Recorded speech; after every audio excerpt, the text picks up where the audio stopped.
Thanks for checking out the Grease Monkey Repair YouTube channel. Today we're looking at code PO157. This Nissan Maxima does have a check engine light on. PO157, there it is. That is for the Bank 2 Sensor 2 O2 sensor low voltage.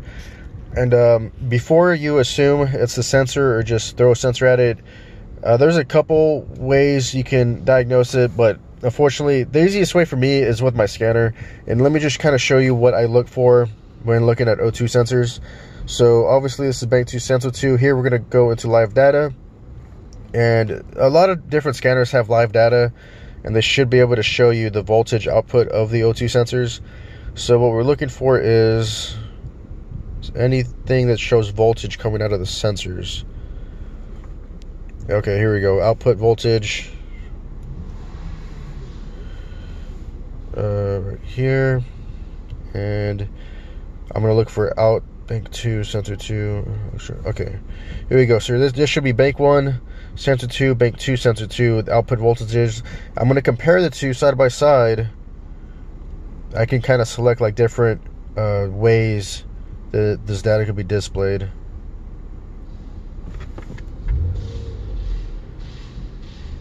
Okay, while it's in warm-up, it's not going to be registering the downstream O2 sensors until it gets hot.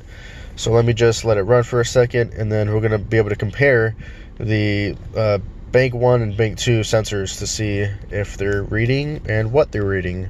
Alright, car's nice and warmed up now, so now we can come in here and look at our live data from Bank 1 and Bank 2. As you can see, it is reading. Bank 2 is obviously a lot lower than Bank 1. We're only reading about 0.07, 0.08 volts. Up top is 0.6. And basically what I check for is if the sensor responds to different RPMs, different loads. If I rev it and it responds, it does respond. That tells me that it is hooked up. There shouldn't be any open circuits or short circuits. It is just basically a lazy O2 sensor is what this tells me. Since it is in fact responding somewhat, it did it a second ago. There we go, it does respond. The voltage is just really lazy. It's really far behind compared to Bank 1, which is fine. There's no codes for Bank 1. So basically what I'm going to do now is go ahead and change out the Bank 2 Sensor 2 O2 sensor, and then open up my scanner and then compare the voltages after the fact and see if they're more in sync with one another. Sometimes it can be hard figuring out which one is Bank 1 or Bank 2, but what you can do is go ahead. We know for sure Bank 2 is after the cat, right? So we can unplug one of the sensors and then go in and see if it throws an open circuit code, and it will tell us what sensor we just unplugged. So let's find out. So with that sensor unplugged, I went ahead and cleared the codes, and PO157 came right back.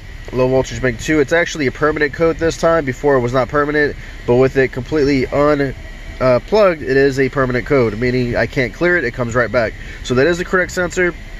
On this Nissan Maxima, Bank 2 is going to be against the radiator, Bank 1 is against the firewall, but sometimes it could be complete opposite. In a front-wheel drive, Bank 1 could be against the core support and Bank 2 will be against the firewall.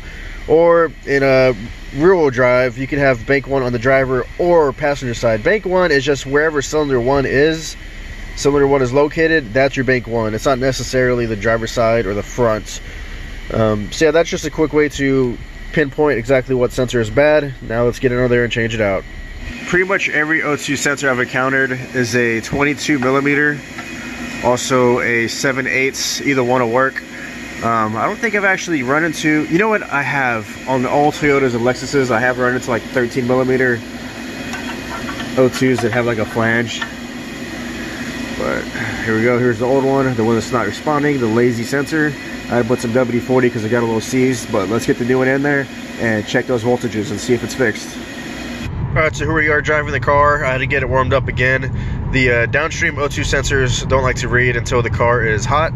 So as you can see, they are very synced up. They're not exactly identical, which you can't really expect the both banks to be perfectly the same, but they are very, very close to being synced up to one another.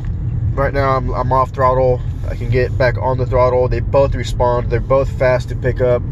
So the conclusion here is that the only issue was that the sensor was a little lazy. It wasn't really registering as quickly as it should have been, but this new sensor seemed to have fixed the problem. Well, that's it for this quick little video.